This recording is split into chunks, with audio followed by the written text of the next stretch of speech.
একটা পশু আর একটা পশুকে হত্যা করে কেটে 20 টুকরা করছে, এরকম কোনো নিউজে আসছে কোনোদিন? কিন্তু আশরাফুল মাখলুকাত মানুষ তার মতো রক্তে মাংসে গড়া আরেকটা মানুষকে নির্মমভাবে হত্যা করে কেটে 20 টুকরা করে বস্তাবন্দি করে ডোবার মধ্যে ফেলে রাখছে, এরকম নিউজ আছে না বলেন? আছে। মানুষ তার মতো একটা মানুষকে নির্মমভাবে হত্যা করে, এরকমও তো আছে যে কেরোসিন দিয়ে তার মতো আরেকটা মানুষকে সে জ্বালিয়ে দিয়েছে, আছে না নাই বলেন? গ্রামের পর গ্রাম জ্বালিয়ে দেয়, জনপদের পর জনপদ ধ্বংস করে দেয়, বোমা মেরে শহর উড়িয়ে দেয়। লিটল বয় মেরেছিল আমেরিকান সোলজাররা জাপানের হিরোশিমা শহরের উপর। আমি হিরোশিমা তো গত বছর ভিজিট করে আসলাম, আমি নিজে দেখে এসেছি যে এখানে বোমটা মেরেছে।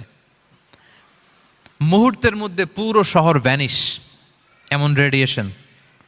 তো যেই আমেরিকান পাইলট বোমা মারতেছে সেও মানুষ, সেও কি?